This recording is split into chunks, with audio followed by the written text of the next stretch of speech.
Hey guys, how are we all doing? So Dan from Trading with Dan here. This is our Bitcoin evening update. So if you guys wouldn't mind smashing that like button, and we will get straight over to the charts. Yeah, so just a quick question. Obviously I always say Bitcoin evening update.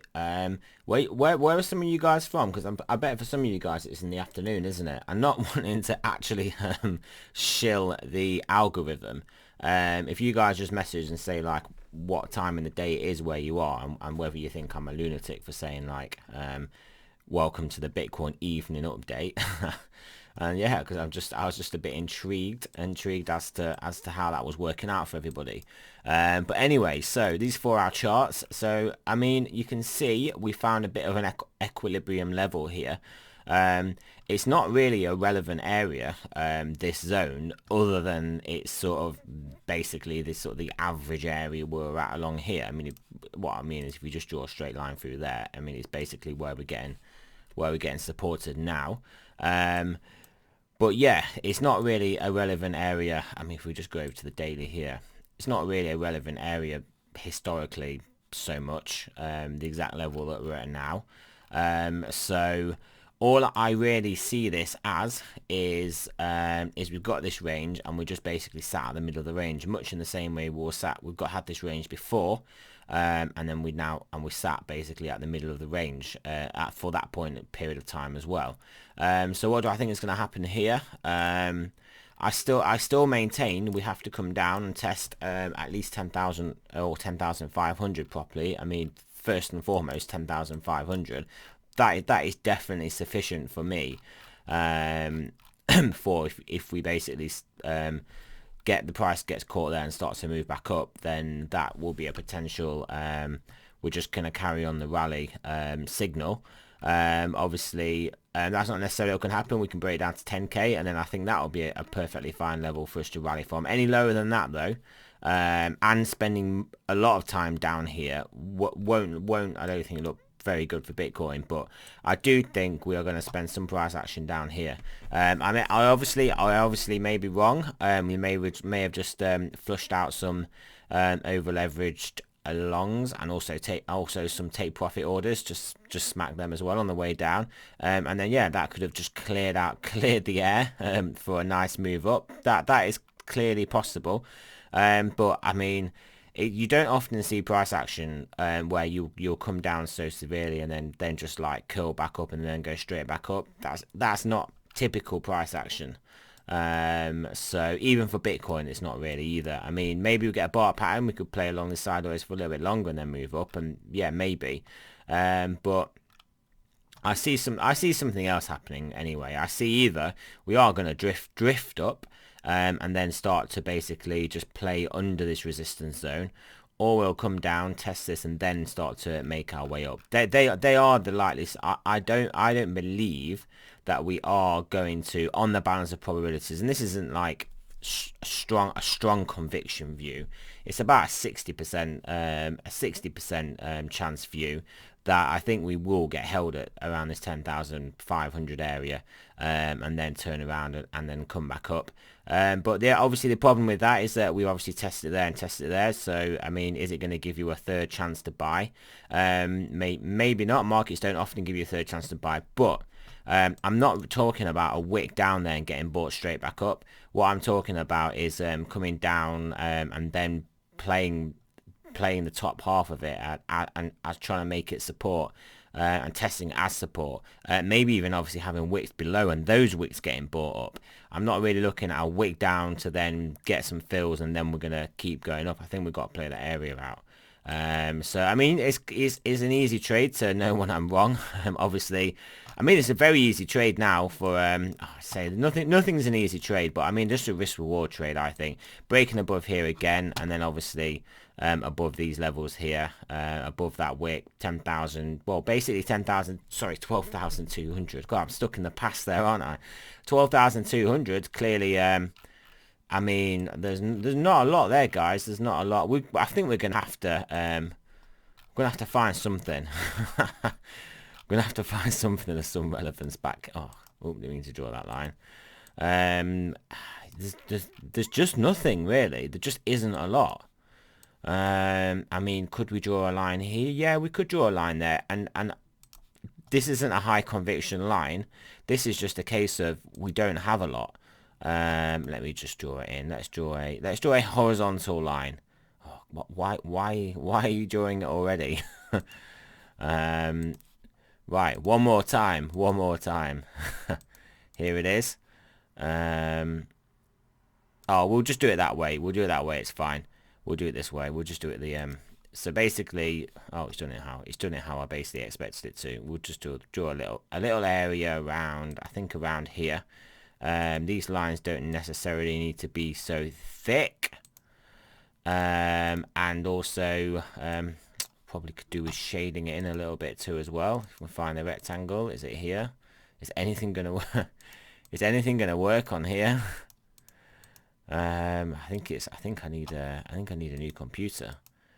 I need more memory. I may have to. I'm sure it is this one. Yeah, it's there. Right. So, I mean, we don't necessarily need to shade it in from all the way over here. Oh, and now this box has got a thick line as well. But either way, that box will be highlighted anyway. So, oh god, I should really do this off stream, shouldn't I? Right, and then I need to click on that box, and I need to change that thickness to that. And we're basically in business now. So I mean, we kind of need something. Let's go back to the daily now. Yeah, I mean, we kind of need some sort of target, some sort of something. I guess it does line up with those wicks, but I mean, this is I mean, you can clearly see this is quite high above price action now.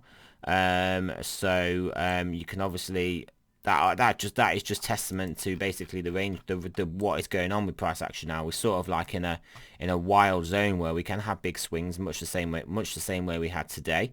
And yeah, I mean, so yeah, getting back above here, I think realistically we'll just come and test up here, which is we'll just call that 14K.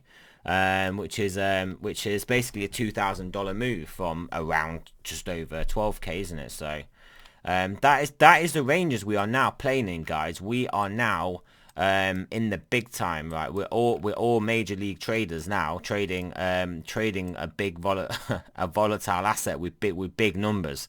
We're all basically smashing like 10x Tesla shares, basically, with $10,000, $11,000, $12,000, $13,000 Bitcoin.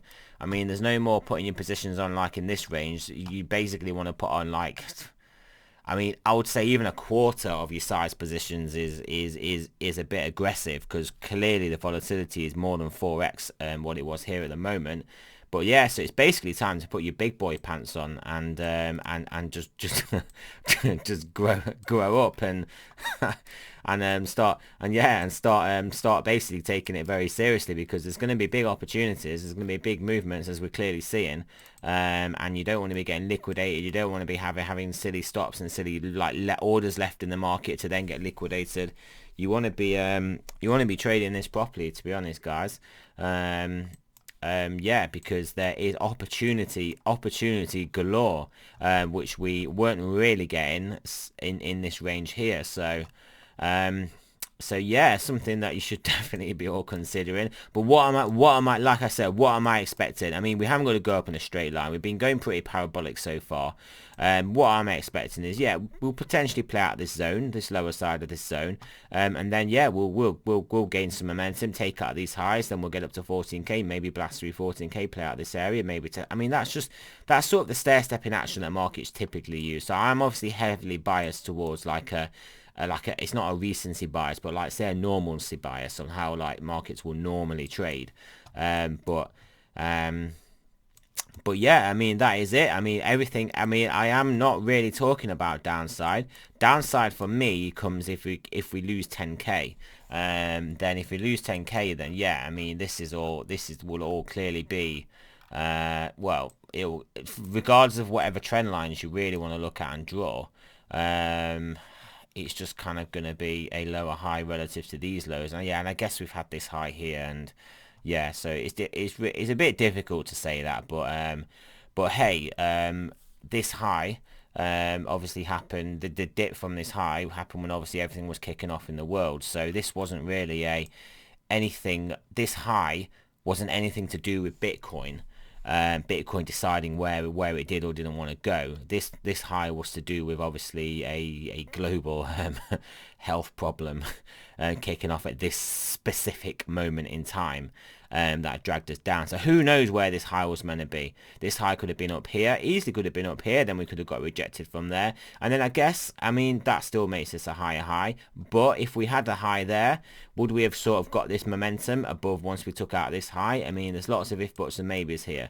There is enough ambiguity, put it this way, for me to look at this high here as an anomalous, not high enough high, this high as an anomalous slightly higher high, and then we clearly still have a lower high trajectory. So yeah, without wanting to like throw water on the moon boy's flames, that's just how I see it. That's just how I see a potential scenario. That's how you have to look at markets and how you have to trade. You have to basically just think of potential scenarios, other alternatives. What do you think is more likely? What ideas and indicators and things basically offer a good confluence to give you a good basically risk reward trade. And yeah, I mean, what's basically bringing it back to what I'm actually trying to say. So if we do get back below 10k, then yeah, I mean, this is just looking like a bit of a pop move up, and yeah, and then we're gonna play some downside in much the same way when we had this formation here. I was saying this doesn't look like this sort of V-top. This was different. This looked like we're gonna break up, but if we come down from here down to 10k, this will just look like the V-top that this didn't look like. So yeah, so I mean, like I said, it's not. I mean, on the balance, like I said, on the balance of probabilities, I think 10,600 holds. It's a short skip away down there to 10k for then 10k to be lost to then basically change a lot of things, change a lot of minds, faked a lot of people into very bullish antics, very bullish behaviors, which can often get penalized. Markets are powered by fear and greed, and there's clearly a lot of greed in the market at the moment, and that will often get punished. And then people will become fearful and bearish, and then that will get punished. Being over fearful will get punished, and there will just be a cycle of everyone thinking this is it, it's over, when really it's the best buy. Everyone thinking this is it, we're going to moon. Well, I don't want to say this, but it's not what I think, but if this then became the best sell, it's just how markets work. So we've got a big week coming up anyway. We've got a big week. We've got lots of crazy stuff starting to happen now. The dollar is accelerating its downward trend. The precious metals are accelerating their upward trend. Stock markets are literally just in their own world to a certain extent, doing their own thing. So we've got lots of potential market driving action coming all over the place. So I think this week will be a big week. Also, we are in the summer months. We are in the selling May and go away, or selling May and come back on St. Leger's Day scenario, with thinner markets, with traders on our about, with with markets easier to push around. And believe me, there's people pushing these markets around. There is the PPT pushing these markets around. So so anyway, that's it, guys, for this evening. So remember, this is not a financial advice. I'm not a financial advisor. Always do your own research.